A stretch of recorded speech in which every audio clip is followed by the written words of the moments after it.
are connecting. Good morning, good evening. I don't know where you are in the world. Um, Let me know if you can hear me, if you can see me. Uh, Please text back. I'm very, very excited. Yes, amazing. If you can, guys, comment where you're from, where you're joining from. I'm super curious. Of course, thank you for doing it again.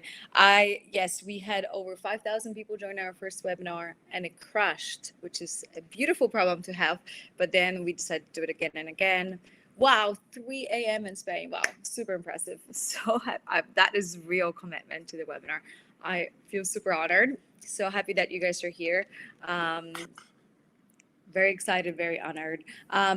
Quick question for you before we start. How many, comment yes or no, are you 100% satisfied with your fitness level, with your health and whatnot? I'm super, super, super curious. Okay, so far, no, no, no. Okay, great. This is a great place to start. So let's just get into it because no one, it's 3 a.m. in Spain, so you might as well. This is, we're here to get fit as fuck and finally get the health we deserve. It's our birthright to be healthy, to have energy, to be smart. And yeah, let's do it. So this is my promise to you. The first, number two, actually it's two in one, but you will learn 2 tricks under $10 that will help you lose weight, combat premature aging and bloating. So that is my promise to you. You will learn 2 tricks, both under $10, that will help you lose weight, combat premature aging and bloating. Are you ready? All right, let's do it. So this is who the webinar is for. If at any point in your life you thought, oh my God, my genetics are against me and I'll never be fit, then great, you're in the right place, because I thought that my entire life. I'll talk about it in a second. We're here. If you carry some extra weight you want to leave behind in 2022, because it's all the energy that you want to remove, great, let's do it. We're here to feel like the hair is from a shampoo commercial and it's beautiful, voluminous, and yeah, it's again, skin is fashion perfect. And also we'll be talking about orgasms because that's part of the fittest fact challenge, because I think every woman deserves a great orgasm on top of having beautiful hair and beautiful skin. All right, let me know if it sounds great. What people think fit means that exactly what I thought being fit, right? So when I was like, oh, fit as fuck, I imagine this like Instagram fitness model or an actual supermodel or someone who's counting calories. That's my definition of fit, right? Or someone who's spending 400 hours at the gym. And this is what people think, or what people think health is basically not being sick. I don't know if you agree. What's your definition of health? But that was my definition. I would see a doctor when I was sick. So doctors were definitely in my head were, sickness management, not health management, right? It was very different. I never went to a doctor when I was feeling great and was feeling like, hey, how do I keep the health? Not quite the opposite. I would go to a doctor. Hey, I'm sick. Can you fix it as soon as possible? Right? It was never really anyone telling me, okay, let's understand how to read your body. And it's also like very disempowering in a way, because when you go to a doctor, it's like, hey, this is what I'm feeling. What do you think that is? He writes something on a piece of paper. It sometimes doesn't even have time to fill you in to what he thinks that the sickness might be.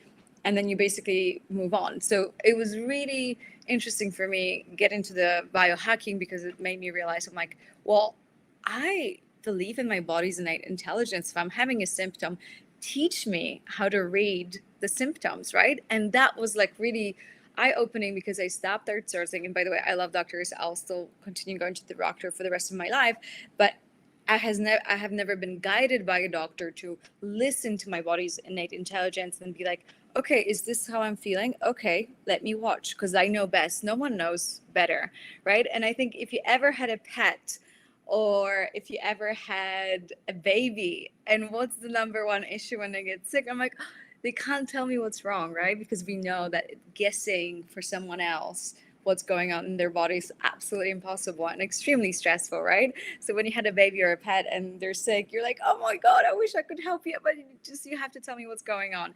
So that is like the biggest thing about biohacking. You know best what's wrong. And I just want to put it out there that the amount of times I was like, even last year when I got my SIBO, I was like, something's off. And I think we as women know something's off with our bodies. And then you go to the doctor, no, you're fine. Or your friends are like, no, you're not that bloated. Come on, you're fine. And you're like, no, I can tell something is off with my body because I'm not at my full optimal capacity. And it's my birthright to feel absolutely fucking amazing. And I'm not feeling amazing because I am bloated. I feel puffy. I feel like low energy. I know that I shouldn't be starting my day with coffee because I have to. I can because I want to, but not because I have to. So this is what actually health means to me, you know, being strong, having a good mental health, feeling happy thoughts about myself, right? And it's also brain imbalance. If you're feeling like you aren't capable of changing the world and you feel like, you know, you don't have energy, that's 100% chemical brain imbalance. And it's something that you can biohack as well. uh, yes, being healthy is having the energy to things we love, having mental clarity, great immune system, so we don't get sick all the time. And have been visiting Poland recently in winter, and everyone's like, you know, this is a time where everyone gets sick, and I didn't for 2 weeks, regardless of my busy schedule. And I'm like, well, if you're on anti-inflammatory diet, you tend to get sick way less, versus that wasn't the case when I was back in the day. So I can see why it's all connected. Diet is connected to how often you get sick. Your body has nutrients to work properly overall. Sounds of happiness and well-being. Does it sound good to you? Let me know, because you know I'm talking to myself, and this is my definition of fit. So also doing things I love, traveling, having access to great food, understanding what the labels are, being fertile, just being able to be connected with my body in a way. And yeah, let's do it. All right, so this is today's agenda, and I walk you through everything that we'll be chatting and anything that you can ask me. And this is basically our 21-day fitness fact challenge, and this is what I'm teaching. So first I explain what biohacking is, then I explain to you what is fat and why we actually need it. And storing fat is a protection mechanism that our body has come up with to prevent aging. So whenever your ability to store fat is actually incredible, and if you can't store fat, it's I wouldn't say it's not great, but it's definitely much worse for you, because if people that can't store fat store it usually around their organs, and they age much faster. So if you have some extra fat, be grateful for it. Like whenever I get fat, I'm like, oh, it's my body's feedback that my diet is off and it's protecting me. So I'm very grateful for my fat. We talk about eating principles that I live by. There are 15 of them. Intermittent fasting, people 90% of people do it wrong, especially women, because all the studies are done on men. So women try to do the same thing men do, and they get sick and lose their period. Then we talk about reverse aging, losing weight, and managing PCOS with Glucose Goddess, the superstar of Instagram, Jessie. She's a bioscientist, and she really just crushed it. Her book has been translated in 45 languages, and she's the teacher in our challenge. Then I talk about toxins and anti-nutrients, and how people think, oh, it's a vegetable, it should be good for me. In fact, it's actually making you sick. Cravings versus hunger, what's the difference? Like if you eat something from a place of craving, you're probably gonna crave it more, feel guilty, and want more of it, versus if you do it from a place of hunger, is very different. How to tell the difference. You probably have been doing your workouts wrong. I know I have been doing my workouts wrong for 35 years, pretty much. And how, yeah, I was making massive mistakes because I was following a lot of fitness experts because I trusted them. And then when I actually read medical papers, I'm like, oh, this is not how you're supposed to work out. So then I'm going to talk about the mindset of a biohacker. What does it even mean to be a biohacker? And by the way, the percentage of women in the space is maybe 5 to 10%. And it's such a new thing. When it comes to dieting, 95% women, 5% men. When it comes to biohacking, the exact opposite. So my mission is to bring more women into biohacking and less women dieting. That's super important to me. That's my mission, because I was just like, holy shit, we need to change that, proportion. Better brain. So we're going to talk about brain. If you think you're not smart,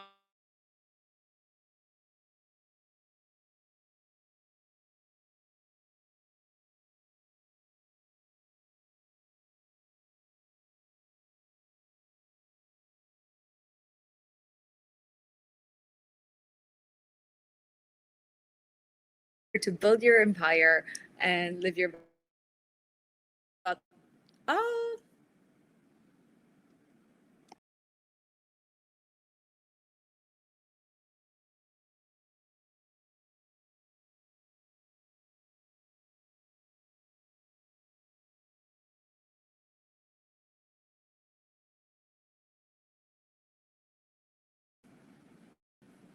Can you see me?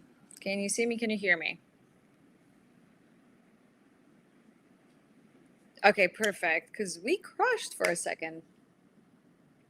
All right, good. So I'm back. I'm back. Let me know if you can hear me. Then I'll be talking about the gut. And if you've tried everything and you can't lose weight, there are three reasons. I'm gonna say it's either your gut or your hormones, or like chronic stress, and not chronic stress that we think, and I'll explain it in a second. So better gut, really important. I think that was like big one for me. Had no idea I had SIBO. I was like, okay, I'm just the girl that bloats. And then I realized, no, I actually have overgrowth of bacteria in the wrong part of my intestine. Super complicated. But the moment you know, then I'm like, oh, it's actually healable. There's nothing wrong with me. It's like it's I just didn't know that I had it. So it's really important to understand to know which one's which. Let me know if you can hear me because I see some text. So please talk to me. Talk to me. Because I can't hear you, obviously, but you can type and say, like, Aggie, this is great. This is not great. Speak up, more or less. Hormones. So that was another one. You know, I started these fasting challenges a while back with a business partner, and we had a falling out. And that was over this one thing, which is female hormones. And I didn't agree. Exactly. I was like, everything that we tell women is based on research based on men.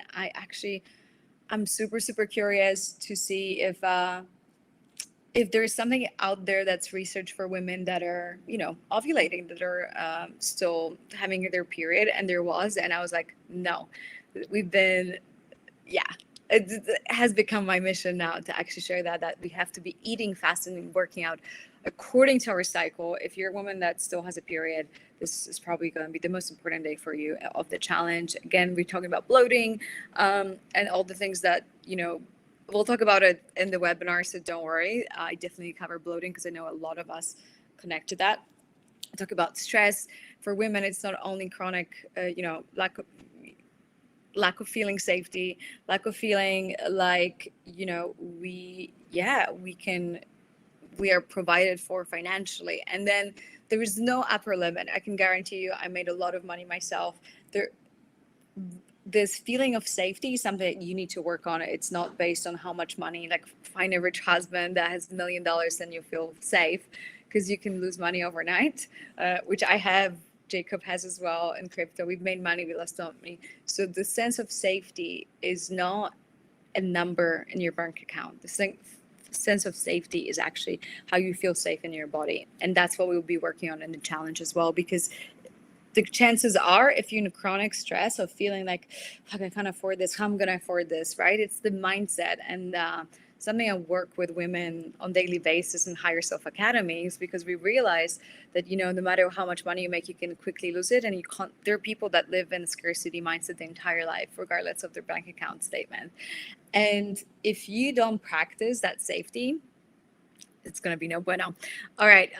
Sleep your way to the top. So how important sleep is, guys. Fun fact of the day, the Guinness World Record is not letting you break the record in sleep. Why? Because it's that important for your health, for your hormones. And I think we all know that not sleeping is making us not only sick and hungry and craving shit food, but it really ages us. And I know a lot of moms, like we had a lot of moms join the challenge, like brand new moms.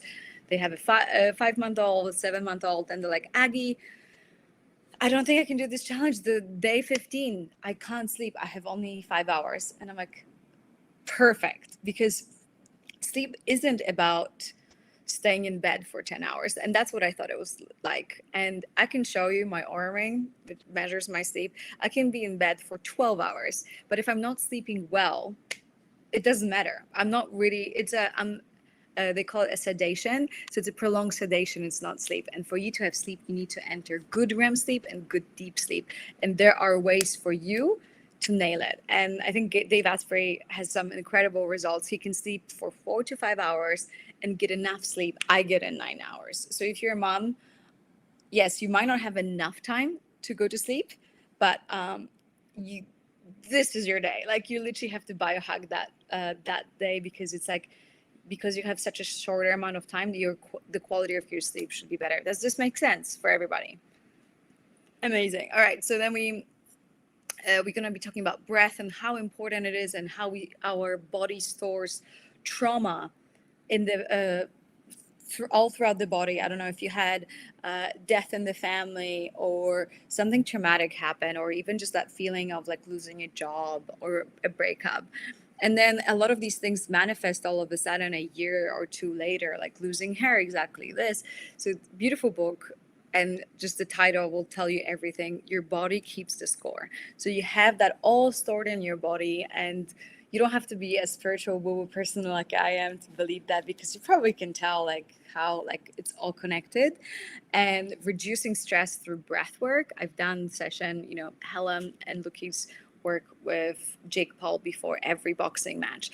They have helped the husband now of Kourtney Kardashian, Trevor. I don't follow Kardashian, but Trevor Baker get on a flight after 12 years. He was in a plane crash. He wasn't able to get on a plane. He was too terrified.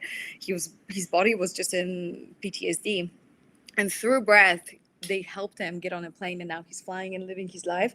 So breath is the cheapest psychoactive drug on the planet, and we'll have the best teachers in the world teaching us how to breathe properly. Emily Fletcher, also celebrity meditation teacher, and she'll be able to teach us how to properly meditate. Just to say, Jacob, my partner, he hasn't been able to meditate his entire life. He knew it's good, but he was like, I know it's good for me. I'm just not the meditation person. And he started meditating with Emily in March last year, and he's been meditating since, and he fell in love with it. So I think it's really just finding the right teacher. It's always about the teacher, right? Like in elementary school and math as well. Like, I hate math. You change the teacher. I love math. It really depends on the teacher. Emily's that person for me. Better hair. So I had alopecia. My hair was falling out in patches. And then I met Dr. Melissa, and she brought my hair back. And so she's coming on the challenge, and she's explaining what she did for me to help me heal. And you can do too. So you don't have to have access to the best scientists like I had back in the day. So I'm sharing everything, sharing my results before and after. This is gonna. I was like, how long is it going to take this? I'm aiming to finish in 45 minutes, so stay tuned. Then you can ask any questions you might have. Then we talk about skincare. This is not something I can talk about webinar here because I have no idea. But my friend who actually designs swimmer, she makes swimmer, like she mixes it together, is coming on board to explain how to like help with your skin. Then we'll be talking about mind-blowing sex and 3-hour orgasm with the best tantra teacher in the US, Layla Martin. And then we talk about the supplements. All right. So again, I just want to share my mission and, the genetics are against me story. I basically, I founded Higher Self Academy, and I want to empower women to stop dieting, because I realized we're just like in those shackles of so worried about our looks that we forget to really think about how to change the world. And because we're on shit diets that are making us sick, we can't even go past the bubble of finances and also dieting, because it's really impacting how we feel. So that's my mission with biohacking. No more dieting, more biohacking. I was called chubby child, little pasta. I thought genetics were against me. So then I became vegan. I was like, oh my God, this is great. I lost a lot of weight, as all vegans do at the beginning. I felt great for a year or two. And what happened? And then I've been in a hospital being pre-diabetic. So pre-diabetic, high insulin levels because of the vegan diet. I couldn't heal. I had a lot of inflammation in my body. I also started aging super quickly, right? Because insulin ages used. So that was really like super eye-opening for me. And then I started losing weight and putting on weight, and my skin got shit. I was like, wait, something's off. It's clearly, it took me another 3 years to give up vegan diet because I was super committed to it. But basically, this is what my skin looked like. And I'm finally have been able to like figure it all out. This is what, super big bloating, hair's falling out in patches, my skin's terrible. I knew something was off, and I'm sure a lot of you can relate. I just like couldn't understand how to read my body because no one ever taught me how to listen to my body. And so, my life turns around. I'm able to apply a couple of principles from science books, not from fitness experts, but from actual scientists. And I'm like, oh shit, this thing works. And also it's much easier, and I never count calories, and I don't stress about food. I have healthy relationship with food. I don't crave shit because it's like, it's so mental. If you can't have it, you want it. I haven't had anything sweet in forever, not because like I'm dieting, it's because I'm like, I don't really crave it because my diet's so good that yes, I can have something, but it's never from a place of craving. And if I do crave, I know I was like, oh, something is unbalanced about my diet. All right, so let's get fit as fuck. I want to talk about I eat fruit. Yeah, I do eat fruit. Benefits: I don't have to work out nonstop. I don't have to count calories or give up carbs, and you don't need a personal trainer. You just have to have yourself a little bit guidance. And I just want to, before we even dive in, if you hear this advice, run away. Basically, all calories are the same. You should count calories as much as you can. Fat makes you fat. I heard someone like big fitness trainer say, eat your dessert before your meal to lose weight, because desserts is probably the worst advice out there I have heard. Don't lift weights because it makes you bulky. Keep light weights to have like feminine look. That's actually not true. Have 5 meals a day to keep your blood sugar up. Have you heard that advice? Can you comment? Have you heard it? I'm very curious because I definitely have heard it. Like snack, have snacks on you, little nuts, have a little smoothie as a second breakfast. That is literally, okay, maybe you lose weight, maybe, but like the levels of insulin it causes, like from scientific standpoint, your lack of metabolic flexibility, and also aging altogether and hormone imbalance, like no thanks. Like, so if you see someone, hey, I have 5 meals a day in my diet or in my meal plan, run away, please. Please. This is my only advice for you. Like, if this is the only takeaway, this is how you can tell if someone knows their shit or if they're dieting or they're biohacking. Make sure you work out 6 times a week. I do movement and fitness, something that you do. Overworking is actually not great for women. Overtraining, I should say, not overworking. Overworking is great. Terrible too. Avoid salt and coffee. We love good quality salt. Is actually, I add salt to my water. Actually, even right now, I add a pinch of salt because I want to remineralize it and help myself with all the good stuff that's in the salt to actually crave less. Yeah, because sometimes we just crave minerals that are missing, usually in our water. So if we drink tap water, the chances are that your cravings can come from like not having enough minerals in the body, and you're craving potassium and you want that banana or something sweet because that's your body's thinking that this is it. Gluten-free, healthy. Oh, like this is me. This is Aggie 101 3 years ago. Oh, it's vegan. Oh, it's gluten-free. Doesn't mean shit. So like, let's not just go there. You need cardio to lose weight. That's actually not exactly true. Canola oil is better than butter. All veggies are great for you. What are your thoughts on adding full trace minerals into water? It's exactly what I'm doing. I travel with mine everywhere. I'll answer any questions you can have in a second. And have only lean chicken breast, no red meat. That's, again, not true. These are our biohacking principles. You can screenshot them if you want. Manage your glucose spikes. Work out the right way. Regulate your hormones and heal your gut, right? This is the most important principles, and we're going to have a lot of tricks how to do it because it's just very general, but this is what we're basically doing, the core of what we do. And this is all me, this is me, my Instagram. I was very open about my shit diet, not knowing about it. So oatmeal for breakfast, healthy smoothie for breakfast, having all of these snacks, working out with the same intensity, no matter what part of my cycle it was. I was pushing myself. It didn't matter because I was looking at other fitness trainers and men. And I was like, yeah, push myself, Navy SEALs. And I'm like, yeah, no wonder I was storing fat. Like, duh. Like, my hormones are not testosterone hormones. Men's hormones are the same every single day. Higher in the morning wood, a little lower in the afternoon, and then they go to sleep. For women, it's like, right, depending on our cycle, estrogen, progesterone, ovulation, menstruation, it's all happening. So the society is built for men. Monday to Friday, every day is the same. If women conduct society, it would be a monthly cycle because in infradian rhythm, sorry, and this our society would function very differently. It doesn't mean it would be people are like, oh, if women run the world would be too hormonal. And I'm like, no, it actually would be just different, right? So like who says that like one is better than the other? I certainly don't think one is better than the other. I think just different, like there's a circadian rhythm, so 24-hour rhythm, and it's also your monthly rhythm. Both are great. You just have to be in tune with both. If you started having dinner at 3 a.m. in the morning, you would be probably putting on weight because it's in the middle of the night. It's not in tune with your circadian rhythm. Same thing goes to working out and fasting at the wrong time of your period. It's not in time. It doesn't align with your infradian rhythm, right? Does it make sense?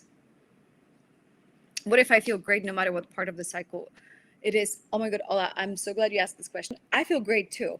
And what we think being having a cycle is to PMSing and feeling shit. That's actually, if you're PMSing, that means that your hormones are out of balance. Women are meant to feel great, no matter like the cramping, painful periods are actually a sign of hormonal imbalance.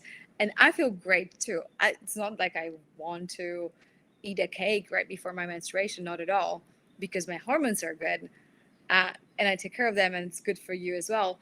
It's more about if you're ovulating and if you're menstruating at the right time, you still have different hormones. And the fact that you feel great is great, but they're part of your cycle that you can push yourself really hard and intermittent fast a little harder because your ability to lose weight is incredible. So you can really shred at some part of your cycle, and then you let your body rest. And that rest is extremely important for recovery and anti-aging.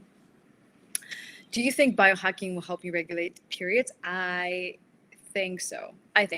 But I can only talk from my experience because I think, yeah, anti-inflammatory diet and whatnot is actually really good for you. So this is the old me, and I just want to explain what was wrong with my old diet. So I would start my day with a massive glucose spike, which will break up my skin, make me crave more sugar for the rest of the day and carbs, and I would have to have a snack after lunch. I genuinely, and this is embarrassing, but I had, obviously a latte for breakfast with oatmeal. Then I had lunch, and after lunch, I was craving a little bit something. So I would be like, okay, maybe I'll just have like yogurt with honey around 3, 4 after my lunch. And then, I would have dinner. And after dinner, I still craved a little something. So at the end of the day, I had like 3 desserts a day, like no joke. So super interesting to think about it back then, but it all started with my breakfast, right? So breakfast made me crave more food. And then I was working out the same intensity every day, and I was counting calories, thinking like low fat, gluten free must be better. So I just want to say, having 4 to 5 meals a day didn't give my body and my gut a reset. Hence, I was bloating. So especially if you have gut issues, and a lot of us do because we have been sadly living in the Western world when so much of the gut, processed food, antibiotics, vaccines, and it's not pro-vax, anti-vax. These are everything, like even a paracetamol has an impact on your gut. So I want you to understand that if you're living in the Western world, the chances are that you have been exposed to things that have damaged your gut. So just saying, right? Like your gut is probably not great. Then our bodies are managed by hormones. If you push, again, I said that already, if we push ourselves too much at the part of our hormones, then we're making it more imbalanced. So if we're pushing ourselves, if we're fasting at the wrong time of our period, then we PMS more, then we crave sugar more, then we eat more sugar, then we feel even worse, and it's like a catch-22. And I didn't understand, I looked at food in terms of also calories, but also macros, which macros, great. I love macros, super important. But I didn't look at them like, oh, is this an anti-nutrient? Because every food is energy that you bring, the calories, the nutrients, vitamins, and anti-nutrients. So things that make you sick. And understanding that an anti-inflammatory diet actually looks at the last part as well as the other two. Most diets look only two, and they're like, this is great for you. And I'm like, what about the fine print of anti-nutrients that's in vegetables? That's super important too, right? So I guess that's like the difference in biohacking. Like, okay, what's the flip side? Because there's always a flip side. And then you see, okay, how can I cancel the anti-nutrients from my body so I don't cause inflammation and whatnot? And this is my hack. On the $10 hack, I start my day with apple cider vinegar, and this should be your best friend. And I love that this is nature's cheapest hack. The whole medical business, there's so many supplements. We spend millions on doctors. And I have never been told by a doctor how important apple cider vinegar is. And it's something that my grandma would say. And I'd be like, Grandma, we have technology, we have medicine. This is old school. And what do scientists now in 2022 come to the conclusion? Paper after paper, they're like, oh my God, apple cider vinegar has been the best thing on the planet. And it's under $10. And, you can make $1 billion on apple cider vinegar. But, but it's like the big pharma is like, no, we're going to put it in a pill or whatever. No, don't put it in a pill. Pills actually have been proven to be not as effective. What apple cider vinegar does not only lowers your insulin levels, which is great for your anti-aging, great for your hormones, insulin resistance, storing fat. The higher insulin level in your body, the more fat you store. So this is great. But even better, what apple cider vinegar does helps with your digestion. So it helps with your stomach acid. The better you digest, what happens, the less bloating you have. And then it's again, catch-22. I have my apple cider vinegar first thing in the morning and before every meal. There's a trick to how to drink it. I talk about it in the challenge as well, because it can damage your teeth. But again, great hack. This is all you need to remember. Intermittent fast, right? So I do fast, but we all fast, by the way. You fast too, whether you want it or not. What I realize sometimes, and not every woman can fast, but we can fast from at least 7 p.m. to 7 a.m., right? And I think that's the bare minimum that would be okay with every single person on the planet. And, there are beautiful studies out there. And I think a lot of doctors say, if you need to eat in front of the light, then don't eat it. And the idea is that you don't eat past sunset. Now, if you're in Europe or in Northern America, you'd be like, well, I should stop eating at 2 p.m. or 3 p.m. So that's not obviously always possible, but there's definitely the rule. If you can eat during daylight as much as possible, it's going to be much, much better for your digestion, just given what's happening in the body. So I understand that, my body metabolizes different foods differently depending on my hormones.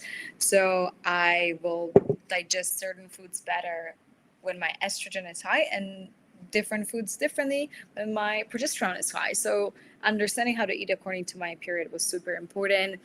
And I look at the food of what they do to my gut and hormones and whether they're inflammatory or not versus they're vegan, gluten-free or whatever. That's what I care. And I'm going to go full screen because this is really important. When I say in the previous slide, I said I eat food in the right order. And a teacher on Ferrisback is the bioscientist Jessie Glucose Goddess. And she has read a lot of scientific papers and came up with this whole idea of eating food in the right order, and it has changed over 1 million people's lives. And it basically, the order is fiber, protein, and fats, then starches and sugars. And here's what happened. I'm going to go full screen so you can see it better. Please screenshot it because this is really important. Screenshot this page. Ready? Let me know if you got it. And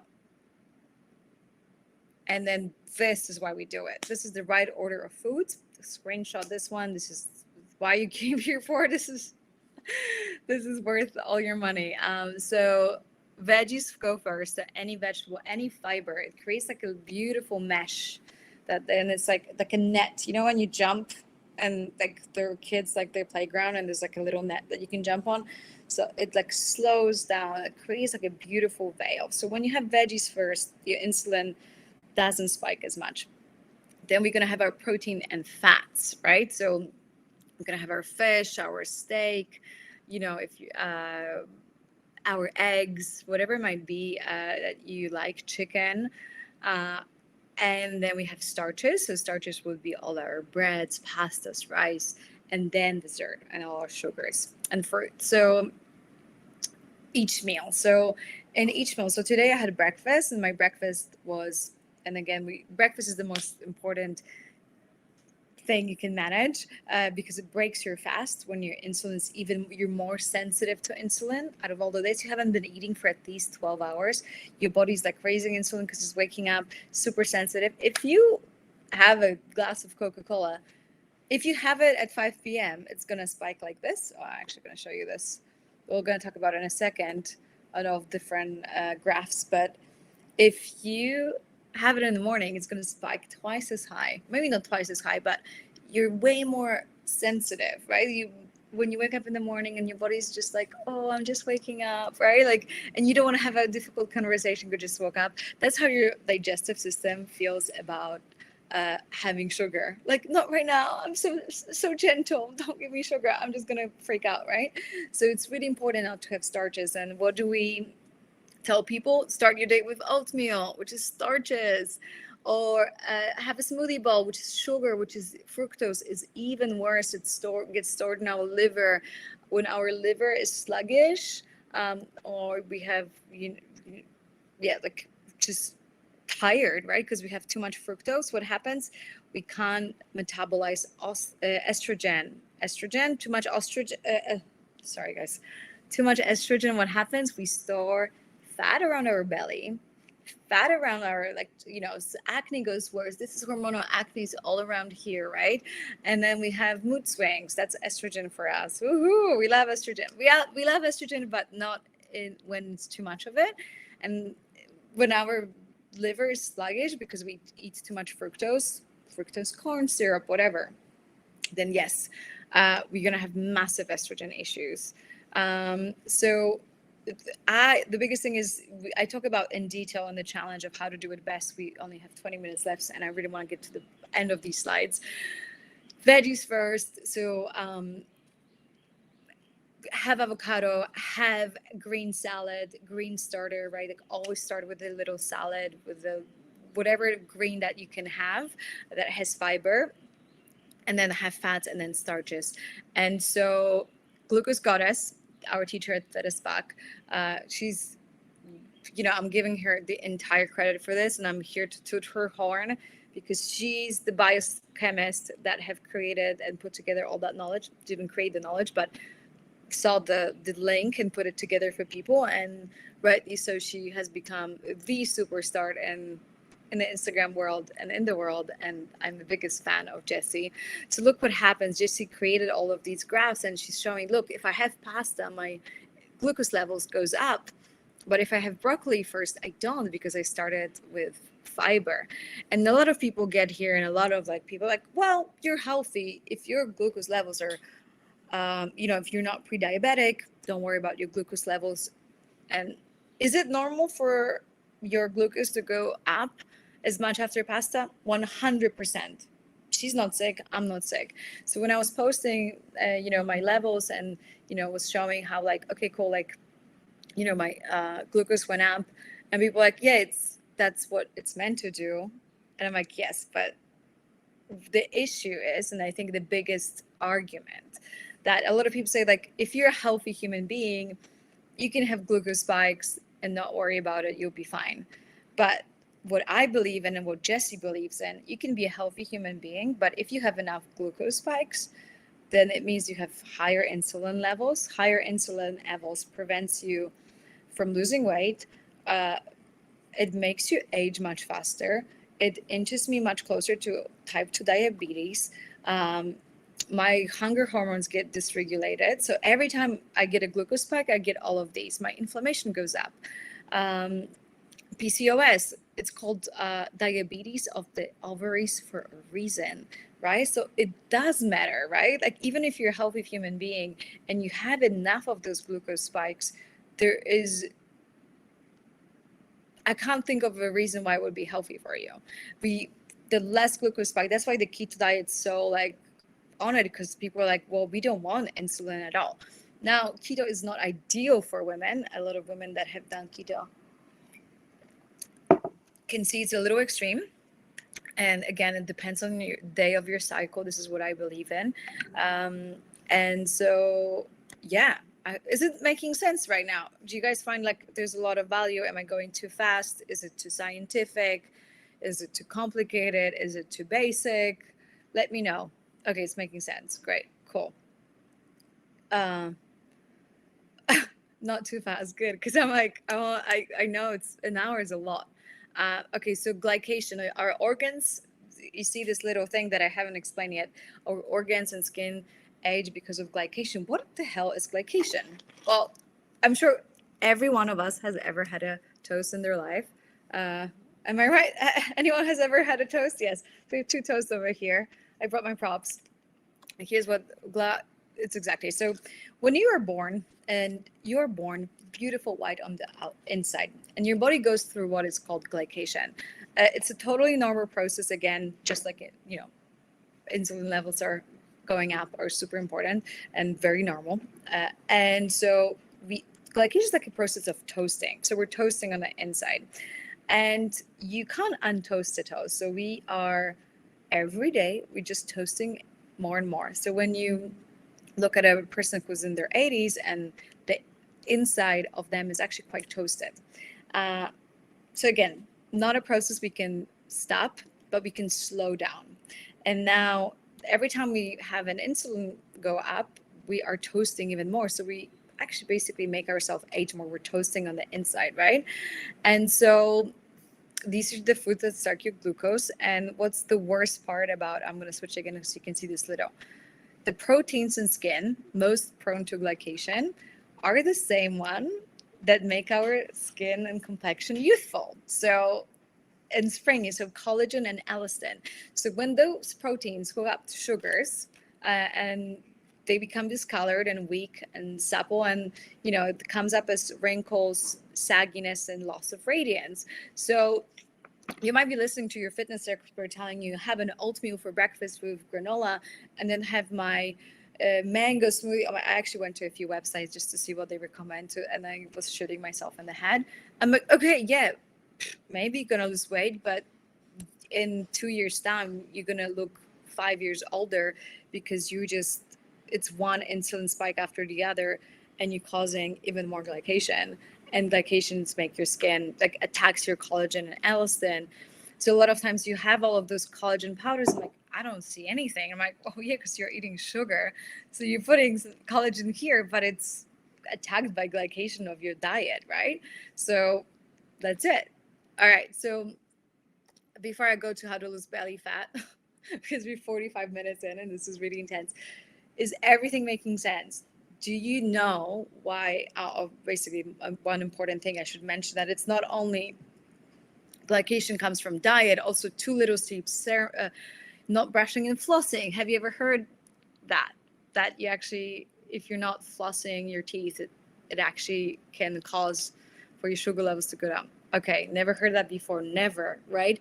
So now you can see why I'm so passionate, and I become super annoying on Instagram when I say biohacking, and people are like, shut up, Aggie. I'm like, no, like in 5 years' time, I'm gonna be saying, I was one of the first women biohacking, and the knowledge was so new. The 2 people tagged me in stories attacking me. Oh, this crazy Instagrammer says oat milk is bad. I'm like, Yeah, because I had a glass of oat milk and spiked my sugar like this. My skin was shit. I put it away, and I can. Like, once you understand that connection, what you look for, then you can't go back, right? And does it mean, do you need to change anything in your diet? Yes, the order of food, we know why. We saw why, right here. If I add veggies, I can still have my pasta. And then what's wrong about pasta? There's nothing really wrong with carbs. The biggest wrong thing about carbs that it spikes our glucose. So if we can have carbs, and if we add apple cider vinegar to that, and apple cider vinegar helps us the glucose not to spike, then what happens? We can have our cake and eat it. Literally, that should be the name of the webinar. Wow. Ta-da! Epiphany. But honestly, so true. Like, we adding fiber, we're helping our body manage insulin levels. The moment we don't have insulin spike, we feel great, better, and whatnot. So yeah, right. Uh, let's just, before I answer any questions, I want to go to this belly fat, or do you want to do questions now and we just skip to, no? Let me know. Shall we just finish this and do the questions next?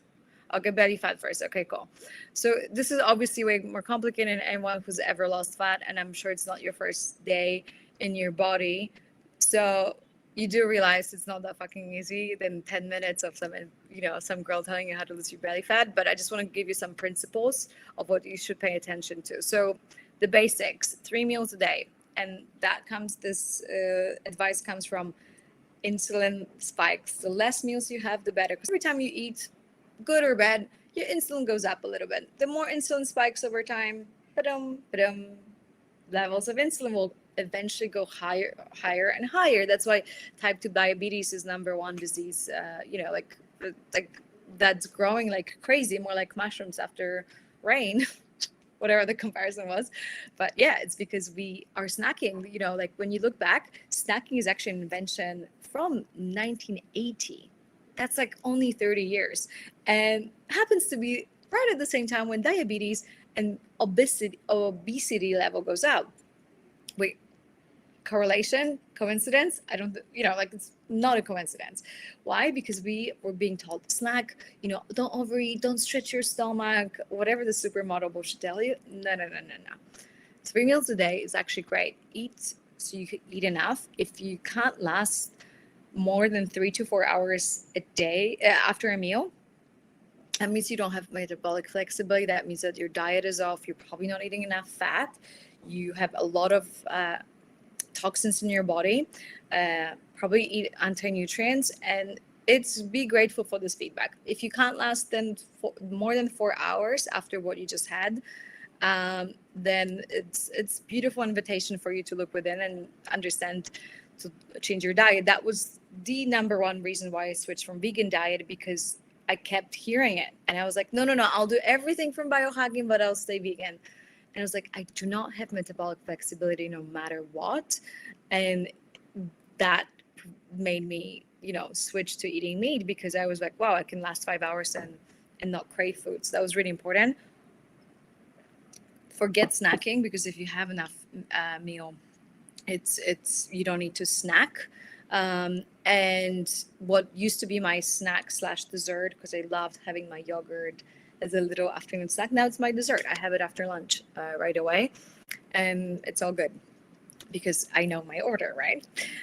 Eat enough protein. We meant to have 1 gram per pound. So for those who aren't American here, non-Americans here and don't speak pounds, let me know. But basically, pound is half a kilo. So if you weigh 120 pounds, like basically a little bit like I do, so that would mean that we would eat 60 grams of protein, right? So understanding your how many proteins in egg, in a steak, in chicken, right? So 20 grams of chicken doesn't have 20 grams of protein. So just understanding that, have enough veggies, enough fiber, because we want to have healthy guts. And yes, if you eliminate some veggies, it might help you short term, but long term you're gonna damage your gut. So it's super important. No sugar. No sugar. Yes, avoid sugar, especially processed sugar, fructose, corn syrup, and whatnot. Get stored. our body can't um, metabolize high fructose corn syrup. It immediately gets stored as fat on our organs, on our liver, and in our bodies. So that would be a really, really big one. And have enough of healthy fat, not fat. So people are like, oh, I'm about to have cheese. I'm like, no, cheese is inflammatory. Have coconut oil, have avocado, have, you know, specific nuts, not all the nuts, but specific nuts, right? Definitely not peanut butter because it's anti-nutrient. So um, I can't talk about everything because we're at 50 minutes, but I share everything with Ferrisback as well. Add MCT oil. Uh, Add potassium to your diet, really big one. If especially if you're bloating, apple cider vinegar. I really hope that every one of you goes to Amazon after this and they deliver it for you. They're at every Whole Foods, every Ralph's, you know, everyone, wherever you shop. There's always apple cider vinegar because it's the food of poor people. Like I like not in a derogatory way, but like a lot of times we're like we want to feel like oh you don't want to pay a lot of money because it we don't value things that are cheap, right? And by the way, if you hear some music, it's like I'm in Bali and there's a beautiful ceremony, so it's so beautiful. And then get enough sleep, good quality sleep. Like I said about moms, it's not about saying 9 hours in bed. Fuck that. No one has 9 hours. I mean, minimum 8, but I understand not we don't always have 9 hours. It's the quality of the sleep. If we can spend that 8 hours of quality sleep, that's gonna be enough. But we usually spend 8 hours in bed, but it's not quality sleep. Recovery. Um, Recovery is super important. Something I didn't realize that I was working out wrong, and I didn't give my parasympathetic nervous system enough break. It's something that you practice. It's a muscle almost, and there are ways to practice this to recover. The faster you recover, the more fight or flight your body's in. And cortisol, which is when your body's stressed, is in fight or flight. When does cortisol go to? Swollen bellies, swollen face, swollen belly. So if you feel like, oh, I have skinny hands, but I have swollen belly and swollen face, high cortisol levels. Very, very important for you to work on that muscle. Uh, Remove stress. Easy to say, easier said than that. We'll talk about it in the challenge. That's for women. It's not even like it's the feeling of safety, the feeling of what I talk about, the mindset, right? How to work on that to get that from yourself. Bad sleep. Remove cycle issues. If your hormones are wacky, there's no way you can lose belly fat. That's just your estrogens level are high. If your insulin is high, you will store body fat. You can be on 300 calorie a day diet. You will still have body fat, like around your hips and around your belly. This is how we're designed. And this is biology 101. You can take it or leave it, but that's basically the case. Overtraining is not great for women. It works for men because they're full of testosterone. We are not. And then constipate MSG. So MSG is really bad for you. It's hidden in all the sauces and all the like ready to go meals and whatnot. A lot of cheap restaurants use MSG because it's basically it adds flavor to things, and it's I think it's hidden in different like healthy product. It's hydrogenized corn starch, which it was in every single one of my vegan cheese, also in cottage cheese if you look at the ingredients, and it's hidden up under different names, and I share that in the challenge because the moment you realize that MSG spikes your sugar, your insulin levels by 300%, way more than having cake, then you look differently at buying a store-bought soup or store-bought sauce or ketchup. Because I can't lose weight. I don't eat anything sweet, but your favorite mayo has, or your favorite vegan cheese or yogurt has MSG, and you are basically just, just being really bad for your body. And constipation is really, really big when it comes to losing belly fat. I used to not go to the bathroom for days at a time, and I was like, okay, like it's not a big deal. If you can't go to the bathroom, you're storing I'm going to use a really mean word, but storing your shit in your belly. And it's, again, a feeling of safety. So if you can't go to the bathroom, you're holding on to your shit, like literally. And it's a big one for women. If you're if your intestine doesn't get eliminated fast enough, that means that your food is sitting in your intestine, and you will most likely have SIBO sooner or later, because SIBO's underlying cause, as much as people say, oh, it's from beans or it's from that.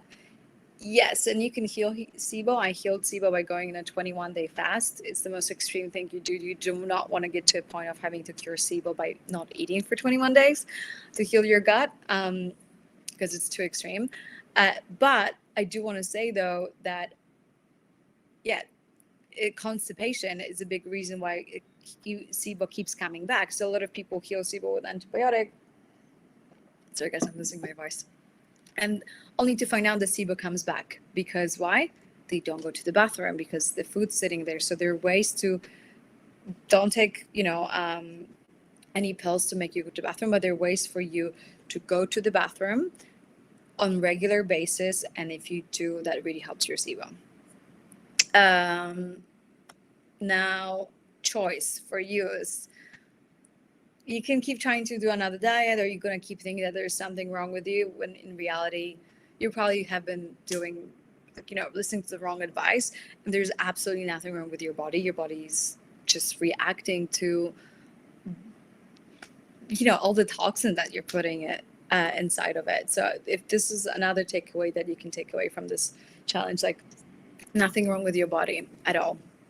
And I just want to talk to you a little bit about what is Ferrisback and what we do. So we have science videos, we have workouts, we have recipes, and we have support. And then this is just, if you can see, apart from me in the challenge, we have the best experts: Jim Quick, teaching brain and memory, Jesse, talking about glucose and aging. We have breath work.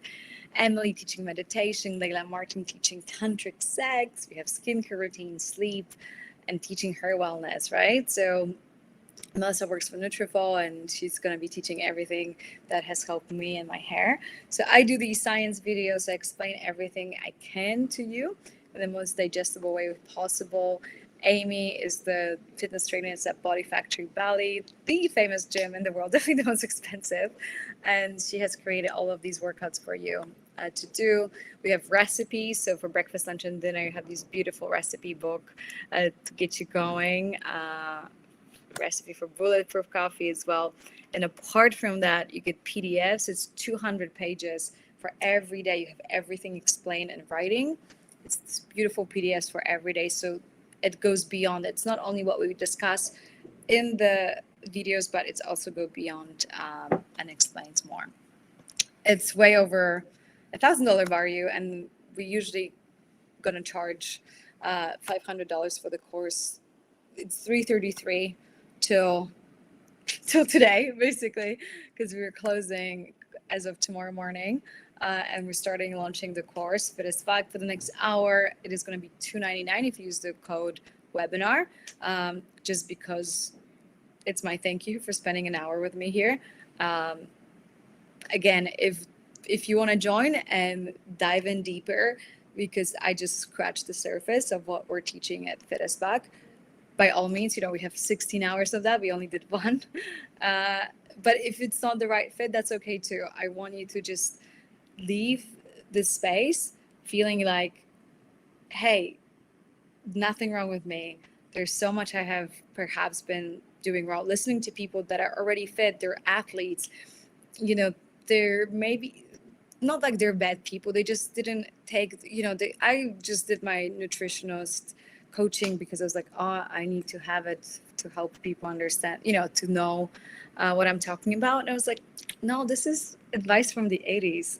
And it just doesn't make sense. Like, if you look at the recent studies from 6 months ago, from a year ago, they're just different, right? And they're, I just want you to remember, look in the right sources. I'm going to be sharing on my Instagram at Aggie and on YouTube as much of that knowledge as possible, because I have realized that we have been so brainwashed as women when it comes to diet and when it comes to, just keeping us small. Now, I would love to answer some of your questions. If there was anything unclear, let me know. It's 59 minutes and I fucking did it in an hour. I'm so proud of myself. I almost lost my voice. And go ahead, ask questions. I have bought the course and didn't receive any materials yet. Yes, because we're starting tomorrow. So that's correct. We are starting tomorrow. So tomorrow is our first day of the challenge, and it will be 21 days of diving deeper. Salad with dressing is allowed in the morning. Of course, ideally, if your salad could be like salad, olive oil, balsamic. Also, it's a vinegar, so it doesn't have to be apple cider vinegar. It can be balsamic vinegar. I prefer apple cider vinegar on top of it because I don't have great digestion. I do get bloated. Sometimes it's a great way to know if you don't want to spend a lot of money, but look at your poop. If there are pieces of food in your poop, then your digestive enzymes are off and your stomach acid is probably off. And if you have any sort of like GERD or burping or whatever, this should definitely help. Yes, you can also vote on questions. So if you see that someone has asked a question, then let me know. I'm going to post the page here. It's fitasfuck.co. www.fitasfuck.co is basically the page where you can learn a little bit more. Actually, someone asked about the tracking cycle and why it's so important. Yes, you can still sign up tomorrow once I receive my salary. Oh, wow. I have goosebumps. Like, that's fucking commitment. Well done. How do you take your apple cider vinegar? Thank you for voting on these questions. This is super helpful because there's so many questions popping up. I'm getting cross-eyed. Ideally, a glass of water, I take a tablespoon of apple cider vinegar. I mix it. If you are worried about your teeth, and you should, straw is great. Sparkling water, honestly, and a drop of like lime, and it's also like a great cocktail for the summer. It's really, really good. I don't like having it hot. I think hot makes me sick. I'm like, ugh, shakes. I don't know. Some people love it hot with like lemon and hot water. That's a little too extreme for me. How much between apple cider vinegar and starting your meal? You don't have to wait at all. That's a beautiful thing. So it's acidic. It literally just stays in your belly right away. So it helps your stomach digest food and bring that insulin level down. Concept. Yes. So once again, when it comes to tracking period, and I really want to like just say something before anything. I talk about it in the course, and this video is 45 minutes because I really explain the mind fuck that we have as women. And there's certain things that make me angry and keep women small. One of it is dieting. The second one is us taking all the responsibility of not becoming pregnant because it's two people. For a baby to be born, you need a man and a female, right? Biology 101. So how come it's the woman that has to take a pill every single day for the two people not to become parents? How come men take, even though it's much easier for men because they have testosterone same day, how come we're not getting men to take a pill every day, not to lower their, like obviously you can't from scientific level, but it's really, when you look at side effect, and you can even read your birth control and see the side effects: mood swings, putting on weight, falling out hair, depression, right? So a lot of women feel like we're not driven, we're just like me, we sit on Instagram, but our hormones are off, right? And so it really annoys me that I have been taught that for me to keep my partner, like, I should be available for penetration 24/7. And I think it required a lot of empowerment and a lot of alignment as a woman, and it came with age and came with my journey as well, to realize that hey, you know what, my cycle, my connection to nature, my connection to my hormones, my connection to my body is my number one goal. And yes, I would love to have sex with you, but we're just going to go the natural way and be extra cautious, because obviously I don't want to get pregnant. And, I had a scare when I was pregnant a couple of years ago. And I know it's no joke when you don't want to have kids. You're like, oh my God, I was crying for 3 days only to realize it was a scare. So what I use is natural cycles and Aura Ring. Aura Ring is this beautiful device that I wear on me every single day. And yes, you have to use it for a little bit. I'm going to post a link. I actually have a link for you guys. Um, it says I get a discount. I don't know if it's a discount or not. I'm yet to find out, but basically posting it here, and it tracks my cycle. Or Ring connects to my natural cycle, so it shows me when I'm ovulating, when is the best time for me to have or not have penetration. And that's why I included tantra in this course, because we think of, oh, I can't have sex for 6 days, and a lot of times around ovulation we're horny, right? This is biologically, we want to have a baby, so it does feel like a big sacrifice, and we're wetter and we're more excited to have sex. So like, how come we can't have sex? And you just have to really align with a conscious partner that understands that, like, well, I want my woman to get off the synthetic bullshit. And sorry, I really don't want to like force people into my philosophy right here, because I understand it's way more complicated. I apologize for like using strong words. Every situation is different, and I'm not judging for someone who's on the pill, because I was on the pill as well. I'm just sharing what has been really helpful for me. Exploring tantra, exploring understanding that non-penetration is a lot of times even more beautiful for women. My partner learning yoni massage, that has given me best orgasm without penetration, as well as like really worshiping me as a woman on those days where I couldn't be penetrated because I would get pregnant.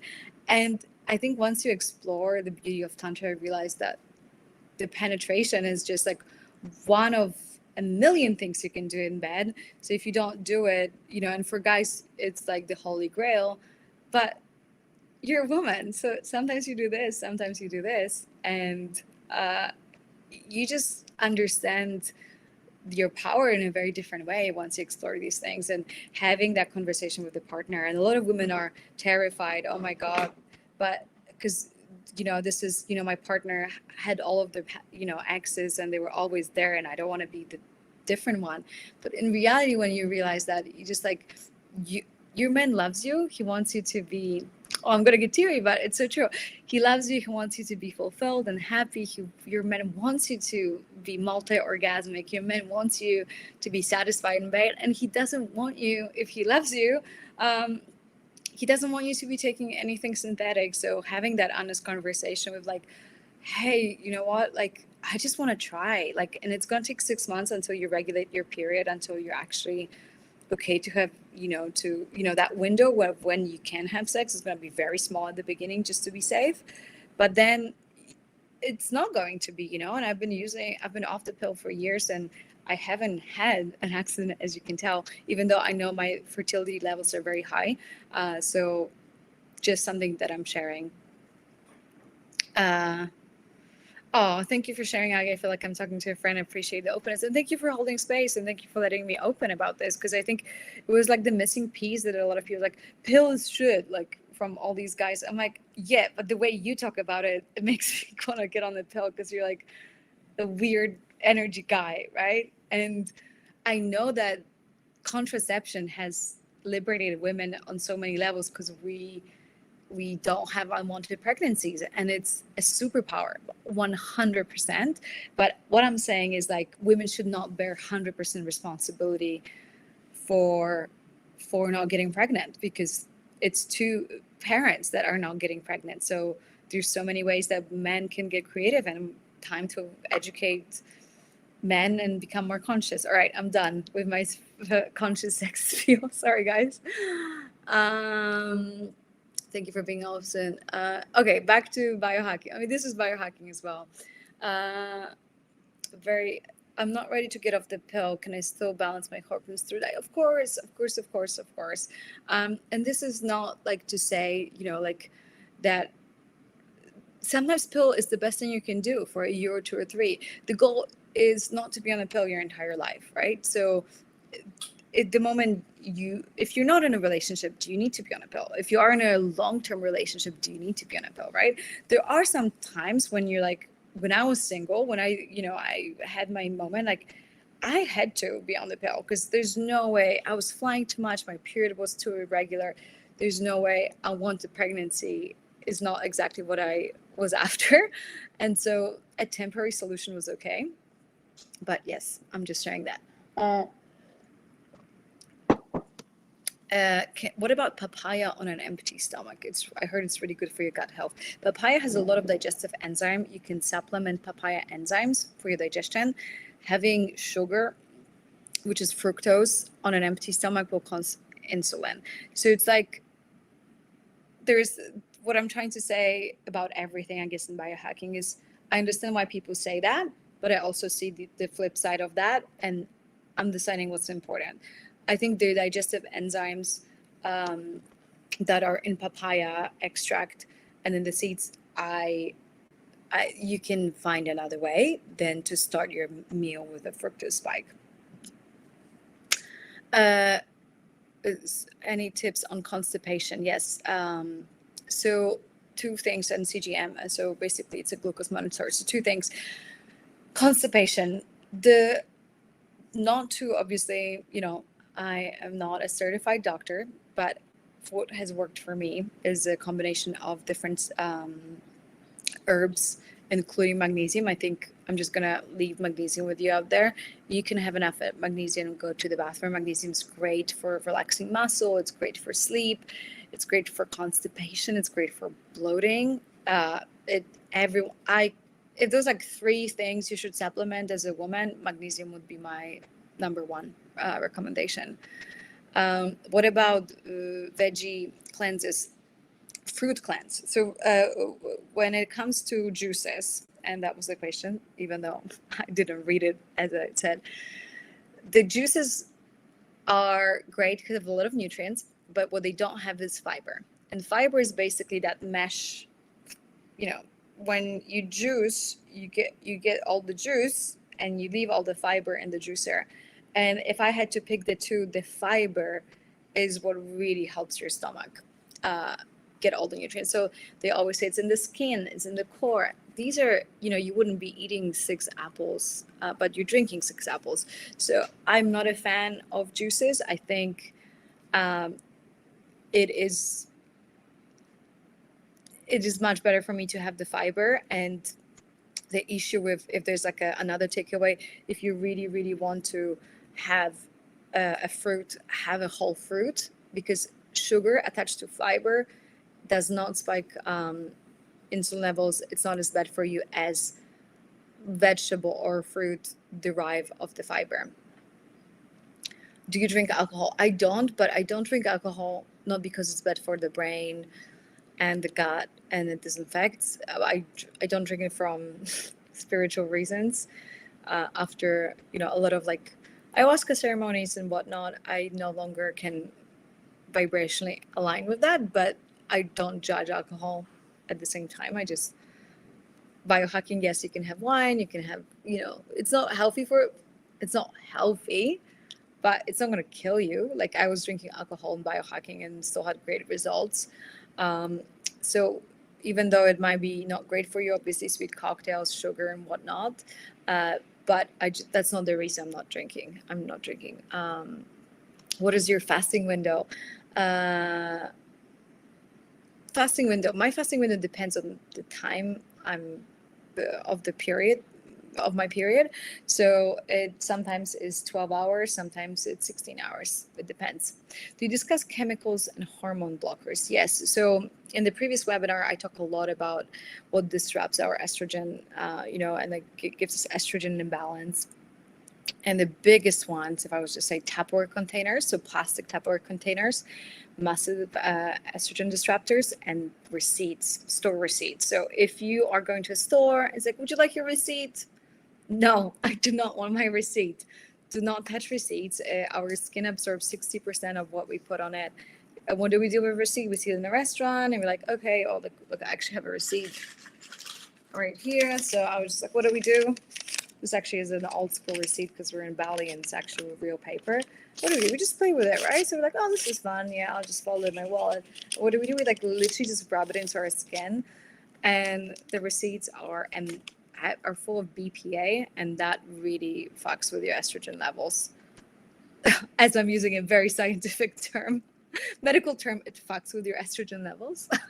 Fasting window for postmenopause. For postmenopause, there have been a lot of studies actually, because they're scared. Scientists are scared to test on premenopausal women. So postmenopausal women, you can push your fasting way, way more, and you are much closer to listening to what's the mainstream fasting advice is. It's women that are pre-menopause that the studies haven't been done, and that's where I was just like, wait a second, I need to fucking dig over here because this is just not adding up. And I started digging, and I was like, of course it's not mainstream because all of the fitness, like biohackers, men, 90% men, and what happens? Men are giving advice for men and studies for men. So that was like a big one. Um, should you break your fast at a specific time, like 12 p.m.? No. No. There isn't like, holy grail of breaking fast. It really depends on your cycle. It really depends on your sleep, on how much REM, how much deep sleep you had, what your metabolic flexibility is. It your first time fasting? Are you breastfeeding? Are you what part of your cycle you're in? And so yes, I don't have a CGM. CGM is basically, for those who don't know, it's a continuous glucose monitor. CGM, continuous glucose monitor. And they used to be available for diabetics only. When I was doing them, actually, I'm going to go full screen because I miss you guys. Hello. When I was doing them a few years ago, people were like, you're crazy, you're not diabetic. And now I'm actually just realizing that it's become way more mainstream because it's really important information. So it measures your sugar continuously. So it's really easy for you to see like, oh, oatmeal spikes this. Oh, my favorite for me was the most heartbreaking. I was like, fuck. It was a pesto sandwich with grilled vegetables from my coffee shop. It was like, I thought it was the healthiest thing on the planet. It was just a little piece of sourdough, like a super healthy one. I was like, sourdough's healthy, right? And it was just pesto with grilled vegetables, eggplant, zucchini. It was like so many vegetables. Asparagus was like this. It was basically a salad sandwich. I was like, I'm eating so healthy. I had it once and I had a massive sugar spike. Then I had it again. And I was like, why? Well, because it's a sandwich. So I was eating my starches with my vegetables at the same time. I don't use a monitor all the time. I use it every 6 months just because at this point, I already know what spikes my sugar and what doesn't. And it basically aligns with a lot of things I'm teaching. So I don't really have surprises right there. But definitely your sugar will spike more if you didn't have enough sleep or whatnot. So it's all connected. And what happens when we didn't have a good night's sleep? We crave more sugar, but we're going to have an even bigger insulin spike. When we have an insulin spike, it's going to go down. And when it goes down, we crave sugar even more. So it's just like a fucking roller coaster.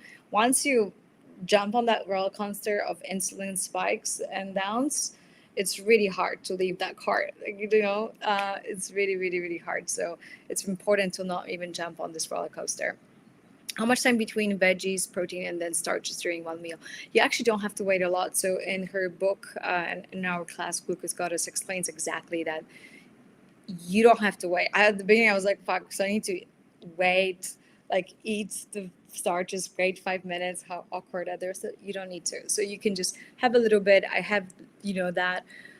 I just take 3 deep breaths and I just continue. And the breathing is not because Glucose Goddess tells you, it's because I eat way too fast. And just a reminder, okay, I had some starches. Parasympathetic nervous system. So like when I'm in the rest and digest, it's called digest for a reason. When we're stressed, we're not digesting, so we're bloating.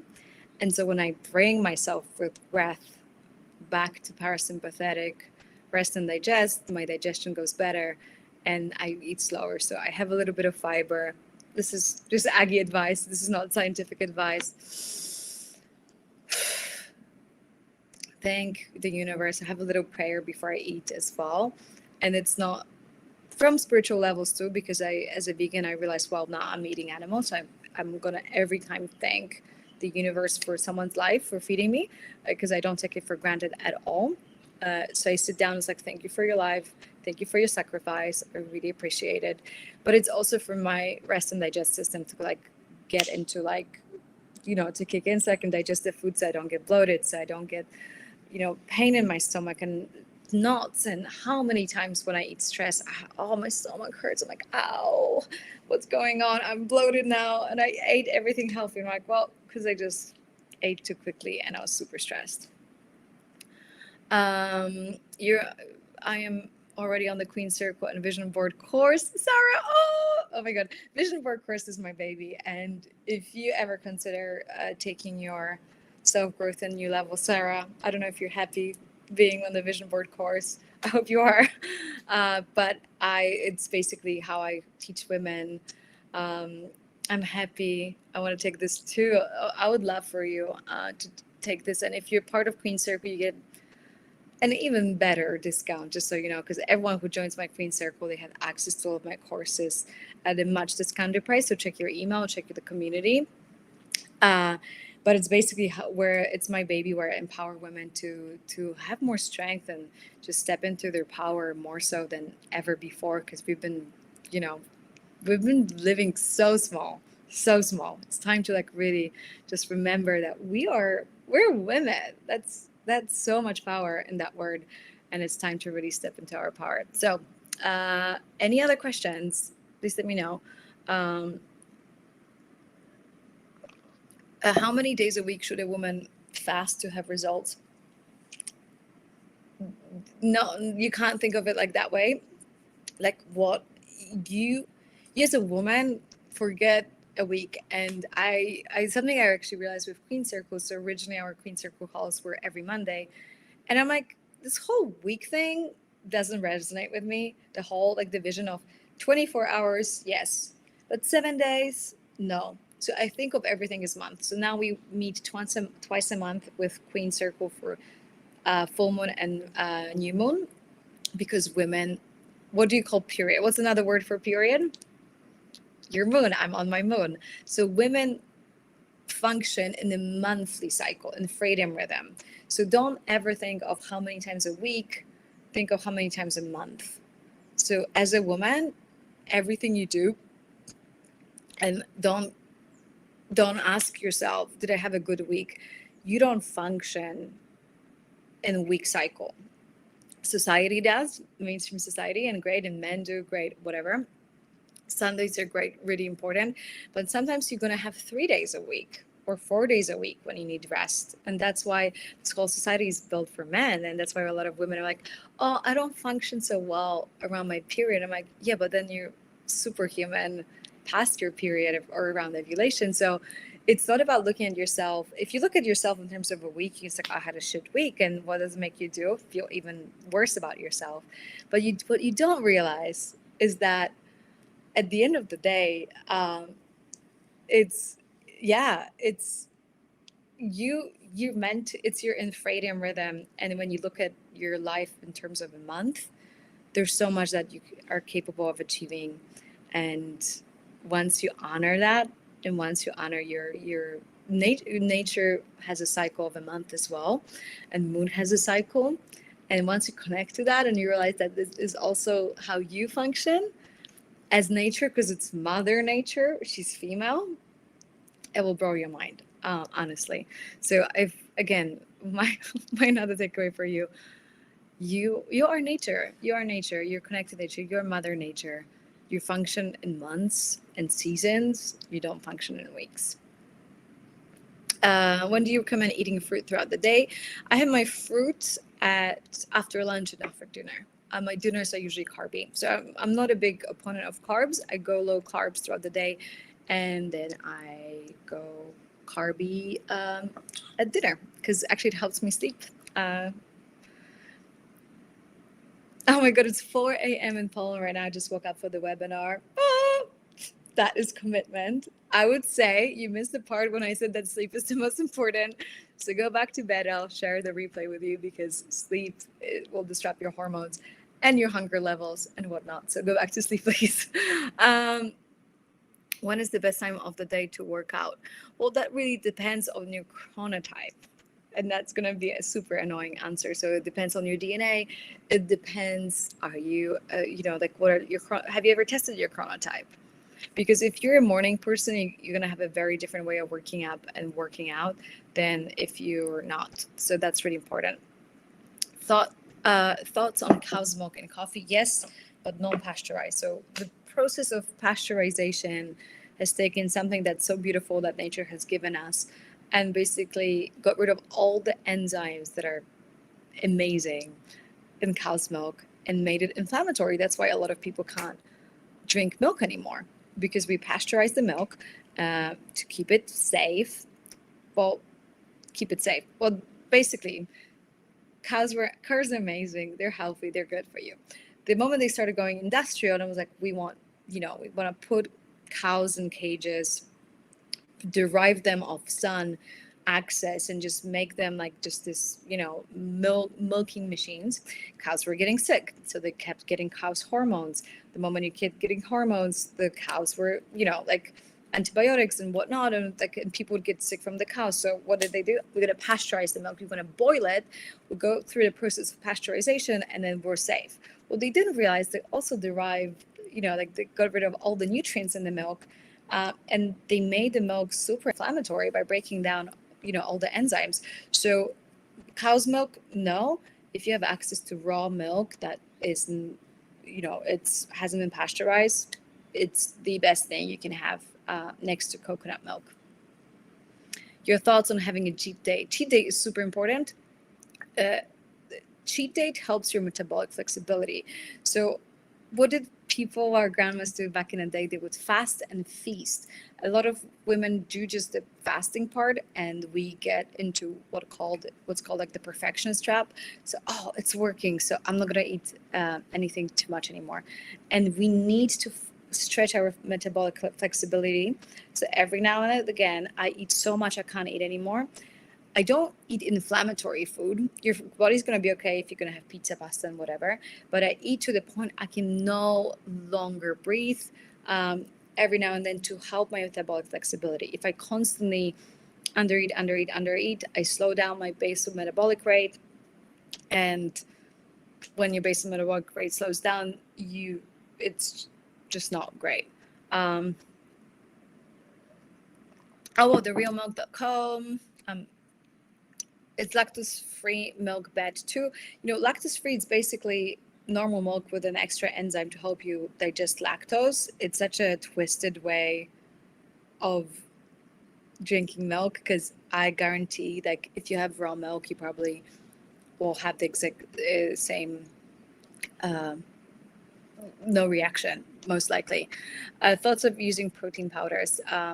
You can use protein powders if you want to hit your protein level. Something that's super important, not to go overboard. It's really important for you to also do protein fasting days to help your body go into autophagy. And this is the thing about fasting. And a lot of people are like, does this break fast? Does this break fast? Well, depends why you're fasting. Usually people fast for 3 reasons. Number 1 reason why you fast, you help your insulin resistance, right? So like, the moment you don't eat for a long period of time, your insulin just comes down, goes to sleep for a long period of time. It goes lower, it comes down, then it doesn't spike as much. So great. That's number 1 reason why people say fasting is great. Number 2, I should do number 2. I'll do this. I don't know. Okay, number 2, people fast for autophagy. Autophagy is this fancy word for your body's amazing ability to eat itself. It's from the Greek auto, self, and g of autophagy, self-eat. So after about 15 hours of not eating, your body enters a state where it starts eating, it's cleaning itself, because it's like, shit, I'm hungry, I'm gonna start cleaning. And it starts with all the free radicals, all the like bad guys that are in our body. And so when people say like fast, it's for autophagy. And autophagy is great. We definitely want to like kick that in, because it's a really powerful biohacking tool. And number 3 is to give your gut a reset. So if you're bloating, if you think you have SIBO, you have some gut issues, definitely like bloating, that's definitely, you would fast for these 3 reasons, right? So we have these 3 reasons why people fast. And now, okay, cool. So that's why. And then depending on what you eat, certain things break different fast. Bulletproof coffee, which is what I share in the course and with you. Bulletproof is coffee with butter and MCT oil. Helps with autophagy? Yes. Doesn't break it fast. So I'm going to tell you it doesn't break it fast. Does it help with insulin resistance? It does. So I'm going to tell you it doesn't break it fast. Does it give my gut a reset? It doesn't. So if I'm fasting for the gut reasons, I'm not going to have bulletproof coffee. But if I'm caring about autophagy and insulin resistance, which I mostly care about, then I'm going to have bulletproof coffee and say it does not break my fast. Does this make sense? Let me know. Let me know if that answer. Okay, cool. Any other questions? We are at an hour and a half. I don't want to keep it much longer. Thoughts of chronic candida? Yes, catch 22. Well, so candida makes you crave sugar, unfortunately, and starches. Let me guess. So you're Amber. If you have candida, you probably are dying because it's candida is feeding off that. But like for you to heal from candida is managing your insulin levels and glucose spikes. That's number 1 reason why candida flourishes. So you crave it, but then it's the reason you have it is because it thrives in sugar, starchy environment. Blood type, I don't, yes and no. I believe yes. In general, yes. Not something I mentioned, of course. I don't think it's that necessary because a lot of advice that I share is not based on blood type. I haven't been eating according to my blood type. I don't necessarily agree with a lot of these things. They tell me I can't have eggplant, and I fucking love eggplant. And I'm like, I believe my body's innate intelligence. So no. www.ferrisback.co should work. Sometimes we crash when we have too many people. So please give it a second, but it's ferrisback.co. There's no M at the end, it's .co. How to increase the libido in women? What supplements do you recommend? Great question. I said that earlier. There are multiple reasons about when it comes to libido. Some of it is,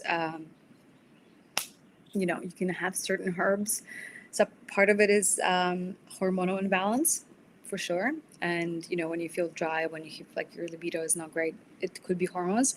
But I think with women, it's really the feeling of feeling seen and heard and safe. And we usually, when we in a fight or flight, I need to provide for myself. I don't feel safe. I need to go get it. I'm in my masculine energy. I'm not going to want to have sex and surrender into my feminine energy. I noticed that back in the day, I would go on holidays, spend 5 days in the sun doing nothing, and I would all of a sudden get like horny. And I was like, oh, wow, like my libido's back. And a big part of it is stress related, is feeling, am I seen by my partner? Am I heard? Is he gonna have my back? Or is he treating me like a nuisance? Or are we constantly fighting? So unfortunately, our intelligent body, women are so much more connected, and we can't bullshit our bodies. We can't just say we're good, because we can supplement. I can tell you take a supplement for your libido, but at the end of the day, I guarantee there's a part of you that's like doesn't feel fully relaxed in your environment. I might be not right. You can tell me if I'm wrong or not. And I just think that would be like a really, really big part of what you can work on. It's that feeling of safety and providing for yourself. Yeah, website's not working for you guys. Oh, what a epic way to finish this webinar by the website crashing. Absolutely amazing.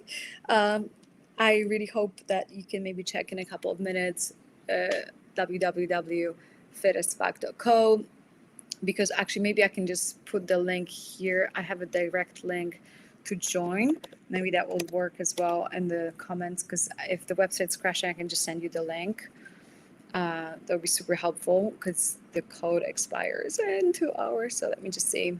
that would work. Let me know if you have any other questions. I have no more water in my glass, so I can't talk for much longer. But if there's anything else that you want me to say, let me know. Let me see if I can just pull up the direct link to our Stripe. No, I think it might be. I might just ask Jacob over here, baby, can you text Brendan and see if he can check the website why it's down? Just join the course with the link. Please keep the offer for 24 hours. Okay, but we're starting tomorrow. So, okay, yeah. I guess if you can catch up on day one, that's fine. Do you have a code for Oura Ring? Yes, I did. Jump in over here. That's the Oura Ring link. It's $2.99. It's the best investment. It's you can take in your health. It helps you how well you sleep, and for me, it has been honestly life-changing. So you had lots of supplements on Instagram. How do you decide to take all of those? It's a tough one because it's basically, years of research and understanding what helps me, doing different tests, understanding like this helps with my hormones, it's with longevity, anti-aging. I really believe that, they say aging is a disease. We just saw glycation, right? It's a process. Yeah, no, I think it's too many people. Are tomatoes good for you? All right, I don't want to say bad or good. Tomatoes are considered, they have lectins, and lectins are anti-nutrients. Not only they disrupt your leptin hormone. Leptin hormone is the hormone that lets you know when you're full, and can create leaky gut. So my answer is they're not bad. You might be more sensitive to it, might be not sensitive. The best thing I recommend is eliminating something for a week or two and reintroducing and see how it makes you feel. I remember to treat night shifts differently. Yes. Oh, someone's a biohacker already. If I buy the chai, do I have to start tomorrow? Can I start in a few weeks? You can. It's yours forever. We basically doing it for community reasons. We're gonna have 3 calls for the next 3 weeks, just to like these. Every Friday, we're gonna jump on a call and I'm gonna answer any of your questions at the beginning. But then the challenge is forever. You can do it. The PDFs, I hope, will be your little Bible for the future of how to navigate the crazy market of, science and health and whatnot. What do you think about eating roasted seaweed? Is it healthy? Yes. Well, so again, great question. Seaweed, in general, great for you.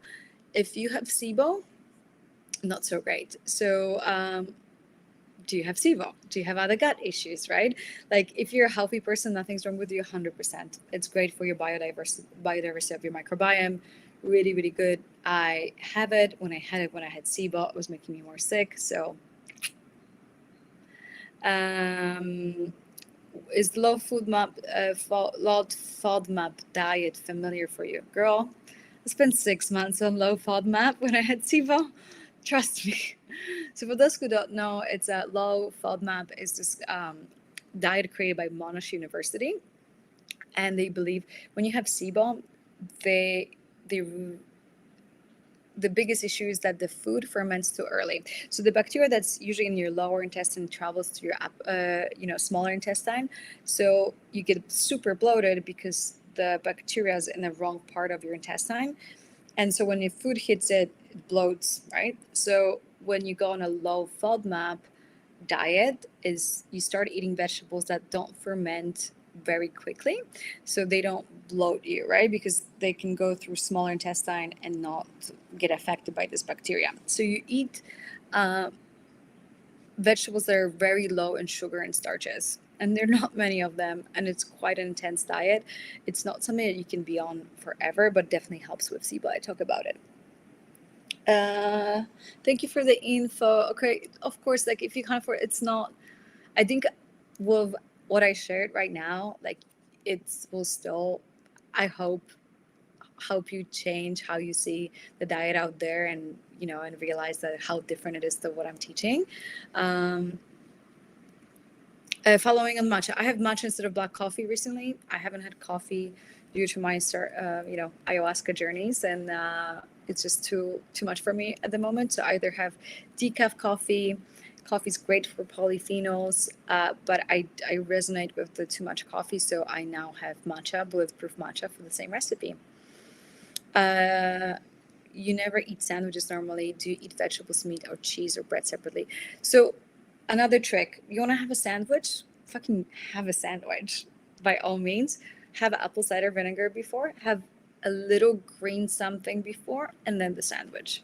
Just treat the sandwich as the starch. So just add, ideally, a green salad beforehand on the side. Okay, guys, I'm gonna run because it's an hour and 40 minutes in, and I have lost my voice. I have no more water, and I can no longer speak. I really hope this was of value for you. If you have any questions, you need support, message me on Instagram, message my team. The email is team@higherselfacademy.co. Charlotte is literally the most amazing. She's the most amazing human, and she will help you with anything. If you have any issues, can't sign up, whatnot. Thank you for showing up. This is incredible. What a way to spend a Sunday evening. I love you. I hope this was useful, and I'll see you on Instagram. And if there's any other questions I can answer, then let me know. I love you, and let's get good sleep because it's so